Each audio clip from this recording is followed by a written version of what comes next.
पुरानी मिट्टी की सौंधी खुशबू में बसी थी चंद्रगुप्त मौर्य की कहानी। एक ऐसा सम्राट जिसने खून से लथपथ युद्ध भूमियों पर विजय पताका फहराई, लेकिन अंत में अपने अशांत मन की शांति के लिए सब कुछ त्याग दिया। उसकी कहानी सिर्फ ताकत और सत्ता की नहीं है, बल्कि उसमें एक सम्राट के हृदय की गहरी वेदना और उसकी आत्मा की प्यास भी छुपी हुई है। यह कहानी है त्याग की, तपस्या की और सबसे बढ़कर एक ऐसे इंसान की जिसने अपनी प्रजा के लिए अपने जीवन का सबसे बड़ा बलिदान दे दिया। चंद्रगुप्त का बचपन अत्यंत संघर्षमय था। साधारण परिवार में जन्मा यह बालक कभी नहीं जानता था कि उसकी किस्मत उसे इतिहास के पन्नों में अमर बना देगी।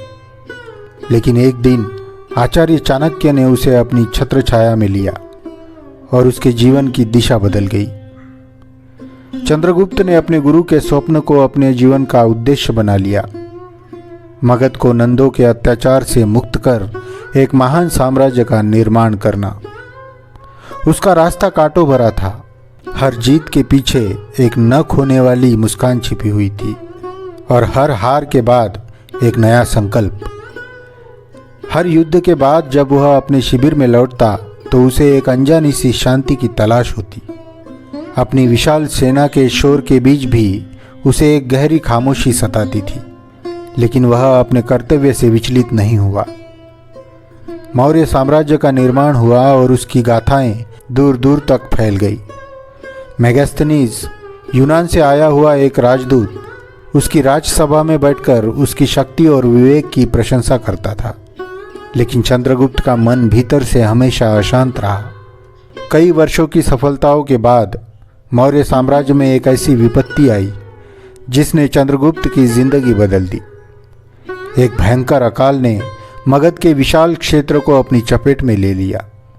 धान की खड़ी फसलें सूखने लगी, खेत बंजर हो गए और भूख से तड़पती प्रजा की चीखें सम्राट के महल तक पहुंचने लगी। प्रजा के चेहरे पर छाई वह बेबस भूख, वह दर्द जिसे देखकर चंद्रगुप्त का दिल रो पड़ा। वह एक सम्राट था जिसने अपने साम्राज्य के लिए खून पसीना बहाया था, लेकिन अब उसकी प्रजा भूख से मर रही थी और वह खुद को असहाय महसूस कर रहा था। उसने अपनी पूरी ताकत और साधन लगाए इस अकाल से निपटने के लिए, लेकिन कुछ भी सफल नहीं हुआ। उस रात जब पूरा महल गहरी नींद में सो रहा था, चंद्रगुप्त अपने कक्ष के बाहर बरामदे में बैठा आसमान की ओर देख रहा था। वह सवाल करता, क्या यह मेरी विफलता है? क्या मैं अपनी प्रजा के लिए कुछ नहीं कर सकता? उसकी आंखों में आंसू थे, लेकिन कोई जवाब नहीं था। अकाल की यह विपत्ति चंद्रगुप्त को भीतर तक झकझोर गई। वह प्रजा का राजा नहीं, बल्कि उनके लिए एक पिता जैसा था।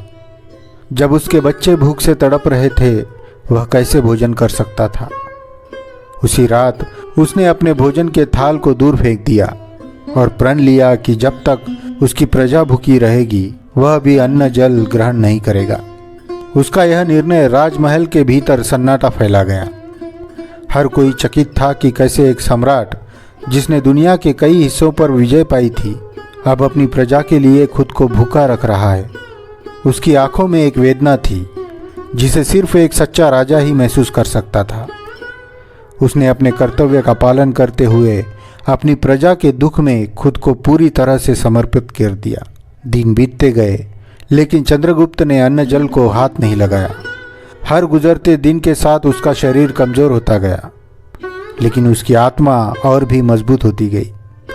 उसकी आंखों में प्रजा के लिए अगाध प्रेम और करुणा थी, जिसे देखकर हर कोई उसकी ओर सम्मान से देखता था। प्रजा के कष्टों से संतप्त चंद्रगुप्त को अंततः भद्रबाहु जैसे जैन मुनि का साथ मिला। भद्रबाहु के सानिध्य में उसे वह शांति मिली जिसकी उसे वर्षों से तलाश थी। उसने जैन धर्म की शिक्षाओं को गहराई से समझा और महसूस किया कि जीवन का सच्चा उद्देश्य केवल सत्ता नहीं, बल्कि आत्मा की शुद्धि और मुक्ति है। अपने पुत्र बिंदुसार को सत्ता सौंपने के बाद चंद्रगुप्त ने जैन मुनि बनने का निर्णय लिया और भद्रबाहु के साथ श्रवणबेलगोला की यात्रा की।